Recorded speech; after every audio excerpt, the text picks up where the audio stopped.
video number 2, where we will primarily take this assembly and turn it into this, and then once this is done, we will go ahead and install everything into the Stampede that we just did earlier. So when you're going to need a rotary cutter for pipes to cut the tube evenly. For that, I go ahead and remove the rear end of the assembly, 2 screws,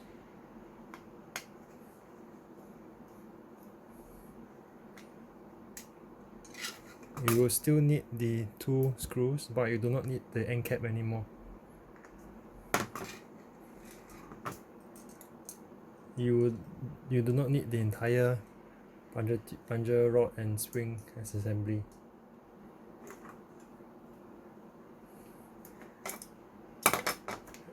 You may come across 2 different types of plunger tubes. One is a even diameter throughout the entire length, and one is a tapered one with a wider to a narrower end at the back. I would recommend finding a even one so that you get more airflow, a better compression with my plunger rod. Whereas this one, it isn't much of a, you see here it just drops in. In order to cut this with this, it's a very tricky process. When it's cut, you'll get something that is like that with these 2 halves out. There will be an air restrictor inside that I'll show you how to remove once this is out. First, you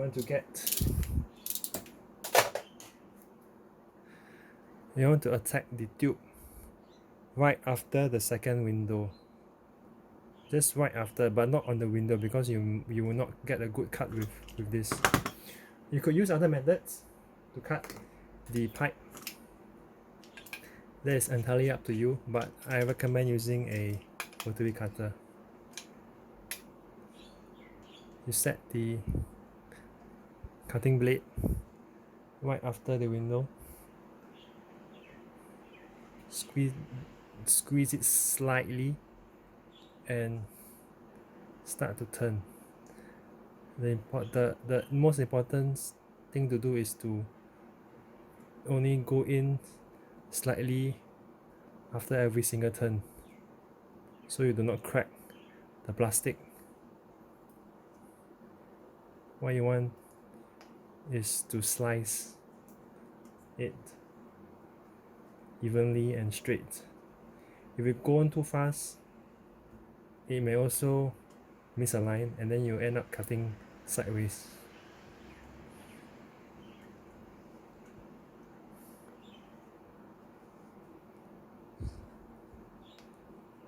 Slow, bit by bit.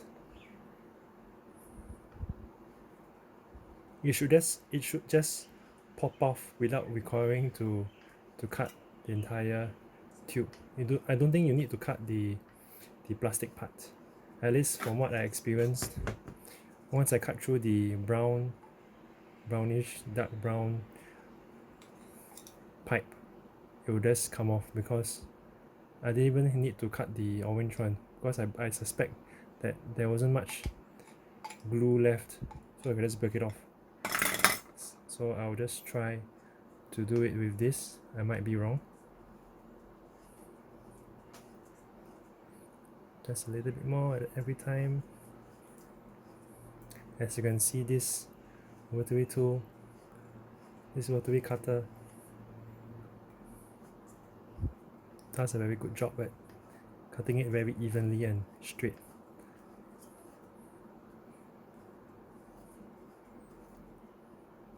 I think I see some orange. Let's try to take it out and snap it. Let's try snapping it. Oh, see? Orange. Oh, orange out. And then you find the air restrictor. So orange left over. I didn't have to cut it through. Then just after the window. It's important to not get too close to the window, because the cutting wheel will sink into the window and then you give you a very slanted cut. So right now I have a very straight and true cut. For the air restrictor, first what I found out is you cut this area, cut it in half with a cutter. Finally, what is left is the back side. See this triangle? What I personally do is to get a long flat screwdriver and to position it right at the bridge. Be careful not to hit the plunger tube, but rather just the bridge itself. I'll draw it here. So the center piece, the bridge, and then the plunger tube.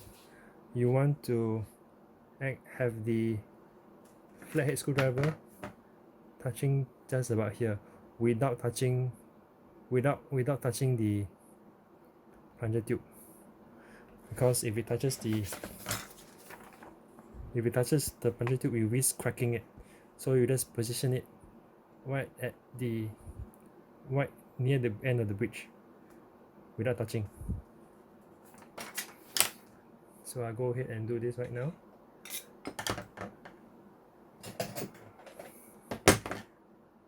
It's like a chisel, you just hammer it and then you should slice it. So I to just put it right at the edge, and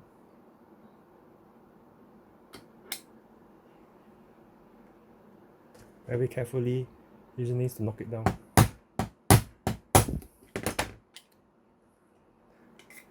There, the topmost one is broken.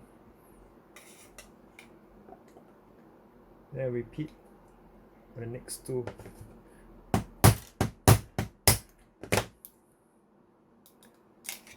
Second one broken, finally the last one. Again, it's very important to not touch the plunger tube. Finally, all three are broken. Then you could just wiggle it out. There.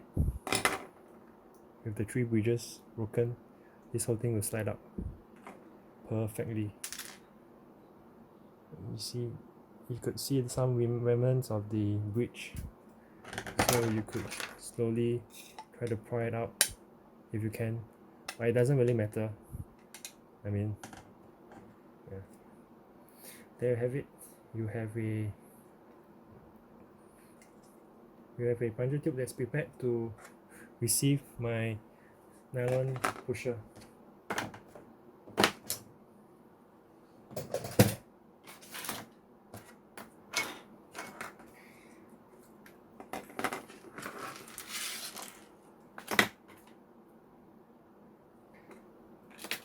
So in order to install this pusher, there are 4 slits or lines, ridges that intersect with the 4 over the rear end of the pusher. Just slot it in, and it's that easy.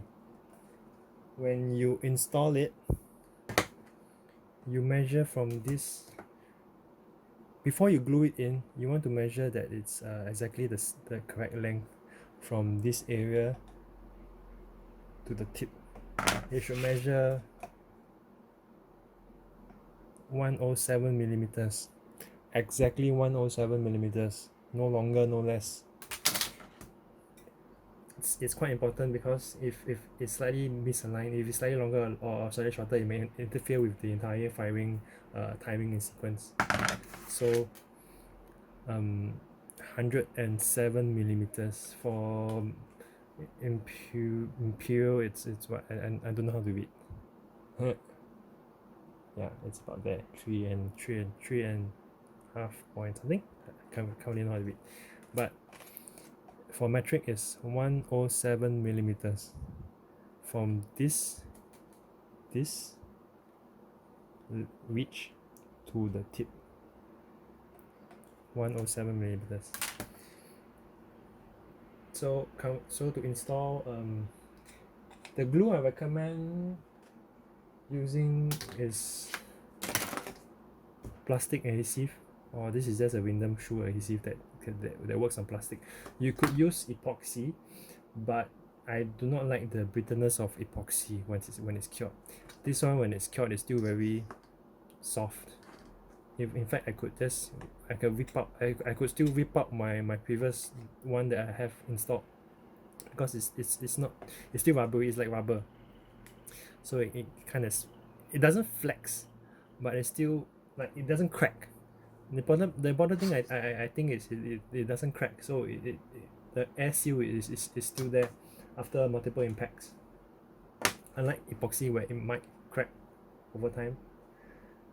Then once you have it in, you stuff it in, making sure that there's enough glue to prevent to have the air seal.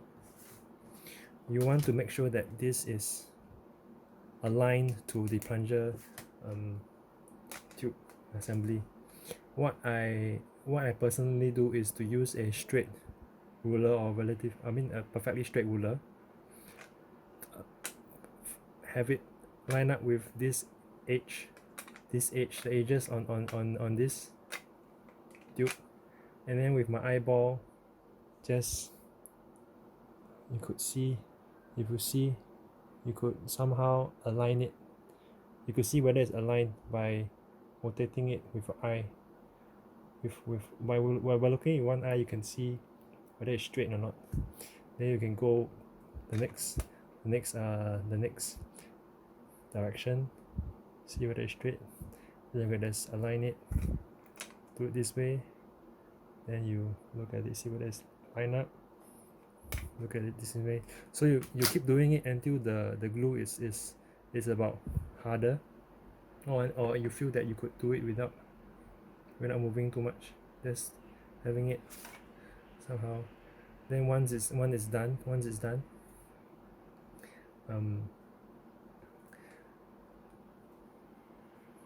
you can set it aside.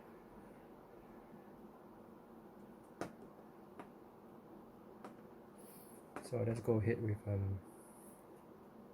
doing it on this one. So some glue,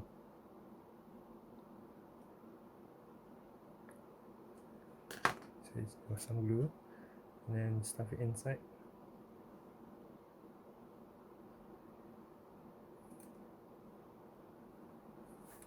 And then, like I mentioned, using this, you could, let's look at the alignment.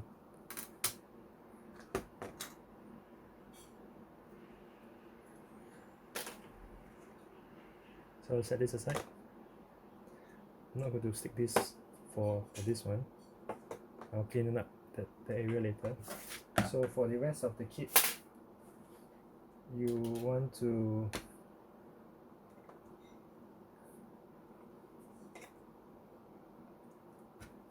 get a plunger rod with the X-wing and the TPU padding in front.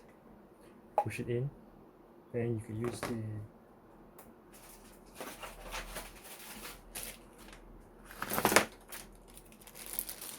Walker 9kg spring, stuff it in, and finally the end cap. This end cap also has a padding at the rear, TPU padding.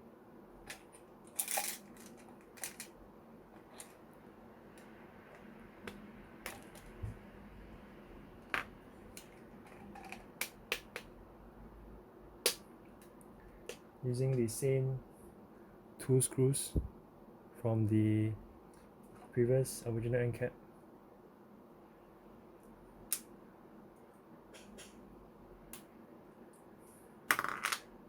Similarly, when you install it, you do anti-clockwise.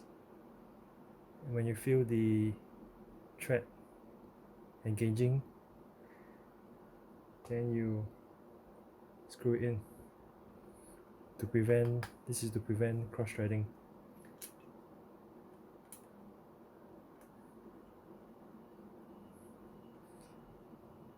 And do not do it too tight. Once it stops, just do a little bit more.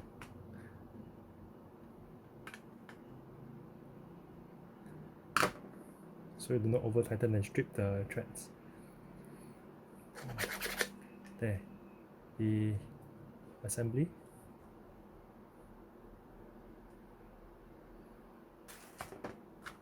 This you do not need anymore. These items you don't really need. Followed by the return spring. You could use the original one or the one Walker has. And this one is slightly tougher.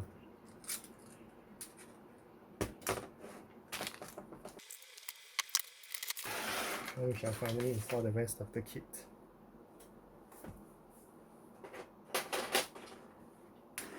Into the Stampede that we prepared earlier.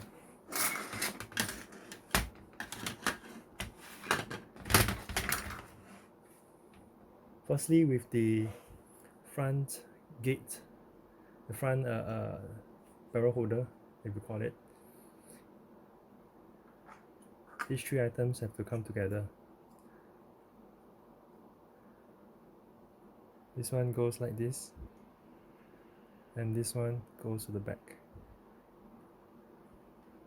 It's just slotted in, and when it's down, everything will be secured.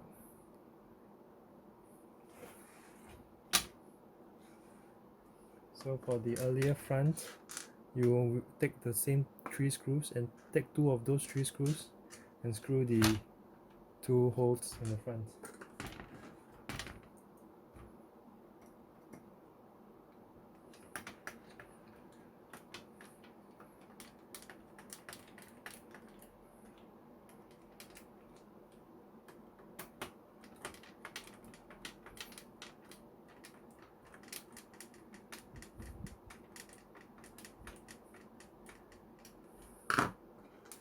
Finally, for the rear, you take the same two screws from this and screw them in.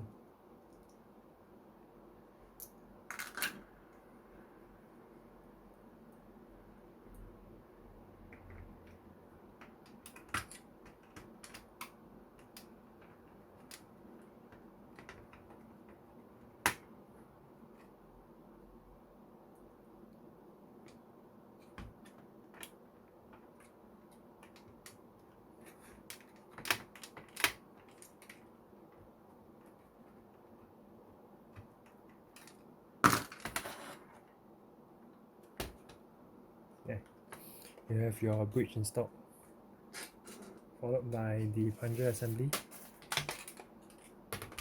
Before that, you should grease the front O-ring first.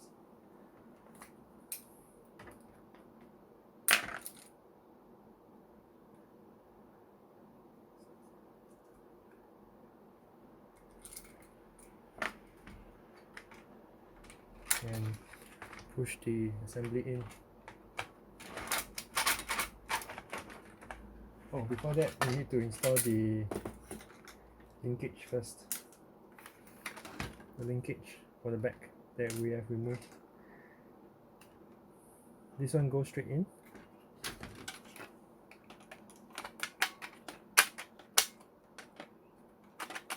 You do not need to install the spring anymore because it works in a different way.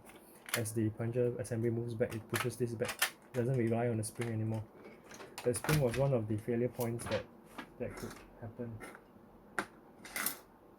Then you take the 2 screws from this and install it on the other one. But before that, I recommend greasing this linkage first. There are grooves here that intersect with the catch. These grooves hold grease in. I'm just using a lithium grease spray. Then you can just grease a little bit more in other areas. You don't really need too much. But the important part is this area.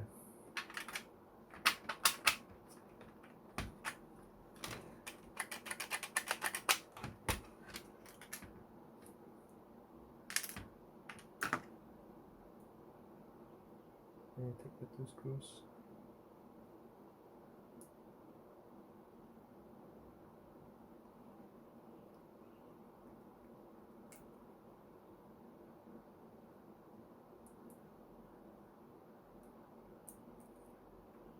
I prefer to put the 2 screws in first onto this plate before you screw in, because it's rather small.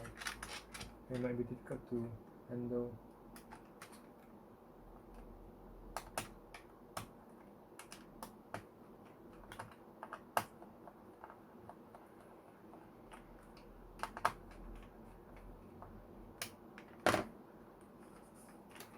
Make sure that this plate is flush with the top rail, and then this one moves smoothly.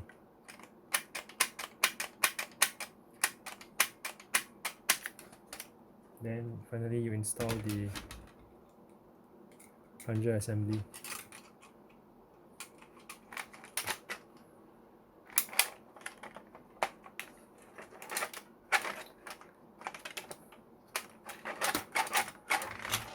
Making sure that everything moves properly and smoothly.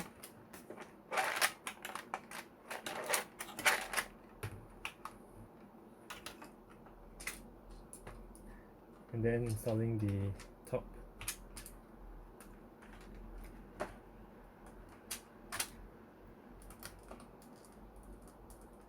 Same with this, you want to turn it anti-clockwise to engage the first thread.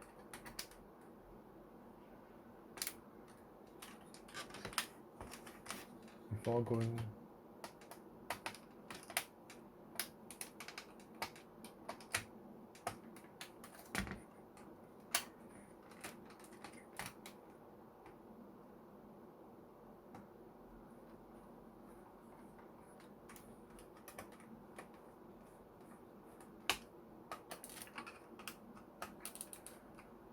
so once this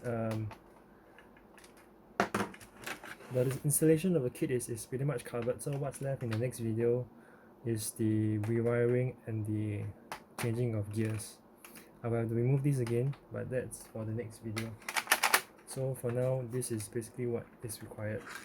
So once the kit is installed, as this moves forward,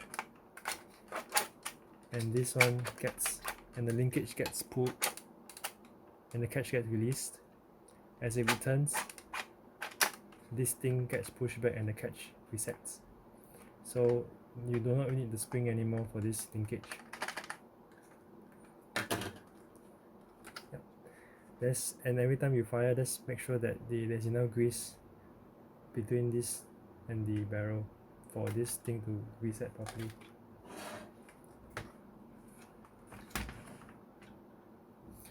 Now I'll go ahead with the third video for the rewiring and the gear change.